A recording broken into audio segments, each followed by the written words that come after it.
വെള്ളാർമലയുടെ താഴ്വാരത്തൊരു വിദ്യാലയം ഉണ്ടെന്ന് പാടിയ വി ഉണ്ണികൃഷ്ണൻ എന്ന പ്രധാന അധ്യാപകൻ അതിജീവനത്തിന്റെ കാലത്ത് സംസ്ഥാനത്തിന്റെ തേങ്ങലായിരുന്നു. ദുരന്തത്തിൽ നിന്നും ഭാഗ്യം കൊണ്ട് മാത്രം രക്ഷപ്പെട്ട അദ്ദേഹത്തിന് ഈ കലോത്സവം മടക്കി നൽകുന്നത് വലിയ ആശ്വാസവും സന്തോഷവുമാണ്. കലോത്സവ വേദിയിൽ നിന്നും ചന്തു എസ് നായർ ചേരുന്നു. അതിജീവനത്തിന്റെ നാളുകളിൽ നാം കണ്ട ഒരു വ്യക്തിത്വമാണ് ഉണ്ണിമാഷ്. വെള്ളാർമലയിലെ സ്കൂളിലെ അധ്യാപകന്, പ്രധാന അധ്യാപകന്റെ ചാർജ് ഇപ്പോൾ അദ്ദേഹം വഹിക്കുകയാണ്. മാത്രമല്ല, ആ നാളുകളിൽ അദ്ദേഹത്തിന്റെ കണ്ണീർ ഈ കേരളത്തിന്റെ തേങ്ങകളോടൊപ്പം ചേരുകയായിരുന്നു എന്ന് നാം കണ്ടു.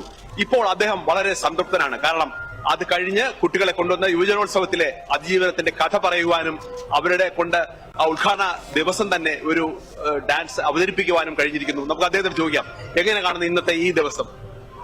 ഇത് ജീവിതത്തിൽ മറക്കാൻ പറ്റാത്തൊരു ദിവസമാണ്. മറക്കാൻ പറ്റാത്ത സന്തോഷത്തിന്റെ, എത്രമാത്രം നമ്മൾ ദുഃഖിച്ചോ അതിലിരട്ടി സന്തോഷം തന്ന ഒരു ദിവസമാണ്. ഇത് മുഖ്യമന്ത്രി പറയുകയും ചെയ്തു. അതിജീവനത്തിന്റെ ഒരു ഉദാഹരണം കൂടി നമ്മളിവിടെ ചൂണ്ടുപലകയായിട്ട് കാണിക്കുകയാണെന്ന്. ഞങ്ങളെ ചേർത്ത് നിർത്തി മുഖ്യമന്ത്രി, വിദ്യാഭ്യാസ വകുപ്പ്, മുഖ്യമന്ത്രി, വിദ്യാഭ്യാസ മന്ത്രി, ഉദ്യോഗസ്ഥന്മാര്, DG ഷാനവാസ് സാറ്, അതുപോലെ തന്നെ ഞങ്ങളുടെ വയനാടിന്റെ സ്വന്തം DDI Sasheendra Vyas sir, DO Sarathchandra sir, ഇവരൊക്കെ ഞങ്ങളെ അങ്ങ് ചേർത്ത് നിർത്തുമായിരുന്നു. മാത്രമല്ല, അങ്ങയുടെ പാട്ട് വളരെ പ്രസിദ്ധമാണ്. വെള്ളാർമലയിലെ നമുക്കൊരു വിദ്യാലയമുണ്ടെന്നുള്ള ആ പാട്ട് വളരെ നമ്മൾ അതിജീവനത്തിന്റെ ഈ കാലത്ത് കൂടുതൽ കേട്ട പാട്ടാണ്. പക്ഷെ ഇപ്പോൾ ഈ ഗ്രൂപ്പ് ഡാൻസിന് നമ്മുടെ വേറൊരു അധ്യാപകനെ കൊണ്ടാണ് ഇപ്പൊ പാട്ട് എഴുതിയിരിക്കുന്നത്. ഈ പാട്ടും ഇതിന്റെ റിഹേഴ്സലും ആ ക്യാമ്പും എങ്ങനെയായിരുന്നു നിങ്ങളുടെ മനസ്സിന്റെ ഉണ്ടായത്? അത് റിഹേഴ്സൽ എന്നൊക്കെ പറഞ്ഞാൽ ഞങ്ങളിപ്പോ സ്കൂളില്ലല്ലോ. ഇപ്പോ മേപ്പാടി ഗവൺമെന്റ് സ്കൂളിലാണ് ഇപ്പൊ നമ്മുടെ സ്കൂളിൽ പ്രവർത്തിക്കുന്നത്. റിഹേഴ്സൽ എടുക്കാനൊക്കെ വളരെ ബുദ്ധിമുട്ടായിരുന്നു, കാരണം സ്ഥലമില്ല.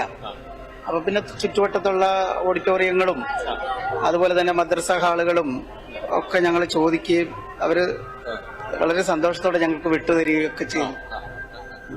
അവർക്കും കൂടെ ഉള്ളൊരു സമർപ്പണമാണ്. ഇനിയിപ്പോ പുതിയ അവിടെ ഒരു 2 ടൗൺഷിപ്പ് വരുന്നുണ്ട്. മാത്രം സ്കൂളെല്ലാം അതിൽ ഉൾപ്പെടുന്നതാണ് പറയുന്നത്. അതിലും സന്തോഷത്തിലാണ്. അപ്പൊ കുറച്ചു മുമ്പ് രാജൻ മിനിസ്റ്റർ വന്നിട്ട് കുട്ടികളെ ചേർത്ത് പിടിച്ചിട്ട് പറഞ്ഞു, നിങ്ങൾക്ക് സ്കൂൾ വരും, വീട് തരും, വീടുണ്ടാവും എന്നൊക്കെ പറഞ്ഞപ്പോ ആ കുട്ടികളുടെ കണ്ണുകളിലുണ്ടായ ഒരു തിളക്കമുണ്ട്. അത്ര ഉദ്ദേശിച്ചുള്ളൂ. തീർച്ചയായിട്ടും അതിജീവനത്തിന്റെ ഒരു പാഠം തന്നെയാണ് ഇവിടെ നൽകിയിരിക്കുന്നത്. മാത്രമല്ല, ഉണ്ണിമാഷ് അന്ന് കേരളത്തിന്റെ തേങ്ങലിനോടൊപ്പം നമ്മൾ കൂടെ നിർത്തിയിരുന്ന ഉണ്ണിമാഷും ആ സന്തോഷത്തിൽ പങ്കുചേരുകയാണ്. സത്യരാജനൊപ്പം തിരുവനന്തപുരത്ത് നിന്നും ചന്തു എസ് നായർ, ദൂരദർശൻ ന്യൂസ്.